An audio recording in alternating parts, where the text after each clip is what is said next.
The following lesson is linked to Learning Outcome 4, Language. It addresses the assessment standard that requires learners to use structurally sound sentences in a meaningful and functional manner. Learners should be able to use simple sentences appropriately and correctly, and construct acceptable compound and complex sentences by using clauses, phrases, and conjunctions. Learners should also be able to recognize and use different sentence structures, such as statements, questions, commands, and instructions with growing accuracy.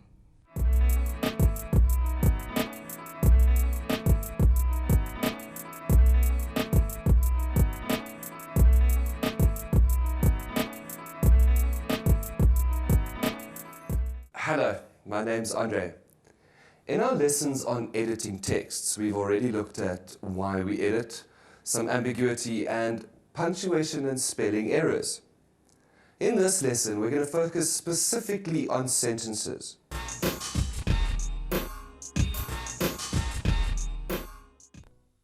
So by the end of this lesson, you'll be able to construct simple sentences, identify different sentence types, and correct incomplete sentences. Now, often when we write, we tend to make mistakes in sentence construction purely because we want to write in the same way as we talk. If I'm talking to you, I don't often complete my sentences because you understand my meaning. And we're engaged in conversation, so what you mean is affected by what I mean. But when you write, it's important that you construct carefully and completely. This is important for you because in writing, unlike speaking, it's necessary to create complete, well-expressed ideas. Essays, letters, even answers to test questions need to be fully expressed.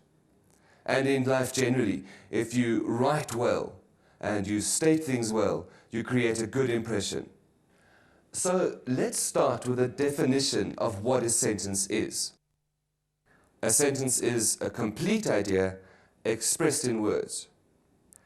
This definition suggests that we need to know what a complete idea is. So let's decide and look at a few examples. So now, if you want to describe to someone else what you did, you might say something like this.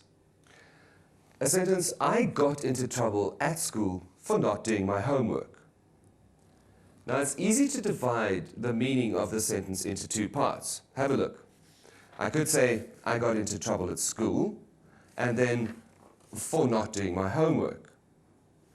Now, the first part of that sentence describes the situation, while the second part gives the reasons or an explanation of why the situation has happened.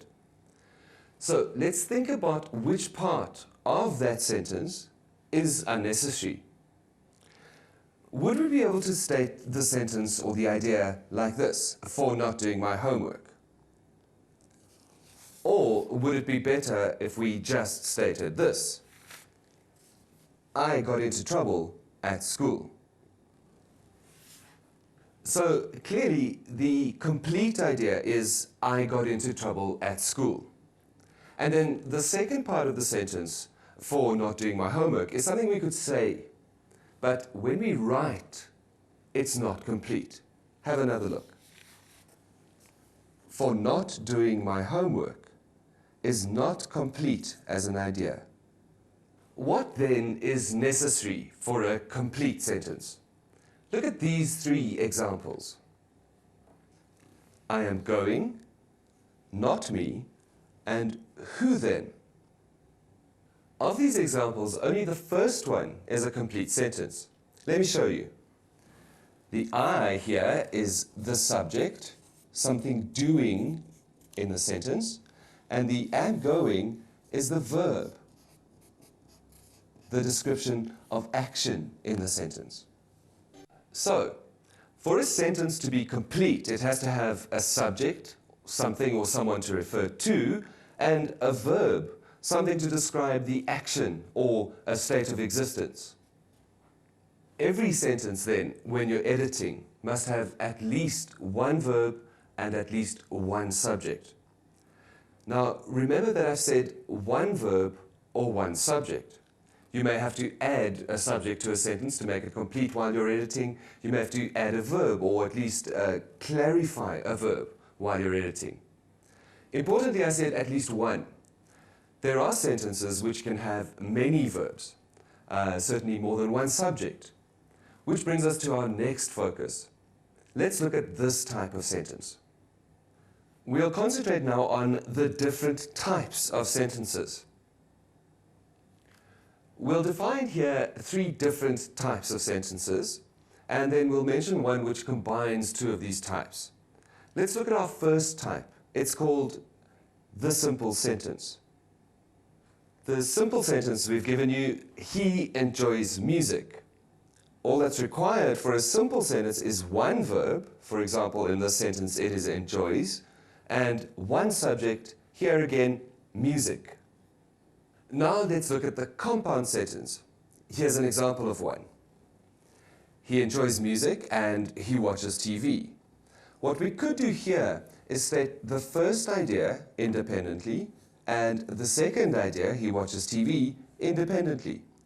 So a compound sentence contains 2 equally important independent ideas joined into one new sentence. A complex sentence. In this type of sentence, a main idea is stated and then reasons or examples or descriptions are included.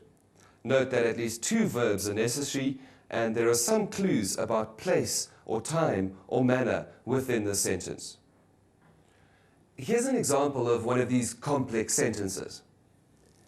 He is learning to play the guitar because he enjoys music. This is an example of a complex sentence because it has a main idea which can stand on its own and then some supporting information. Here we go. He is learning to play the guitar is the main idea, and then here is the supporting information.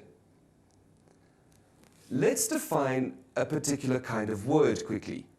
Conjunctions are words used to link or to join ideas. So back to the example for a moment. The because here is the conjunction which joins the 2 sentences. Now, I just want to mention that 4th kind of sentence which we spoke about earlier. It combines the complex and the compound types. So, the compound complex sentence has more than one main idea and additional information about at least one of those main ideas. So the compound complex sentence has more than one main idea and reasons or support for at least one of those main ideas. So try to work out a complex compound sentence of your own. Now, let's recap. In order to edit your own writing or someone else's text properly, you need to check that sentences are complete, and you must be sure that the logic of compound and complex sentences is sound.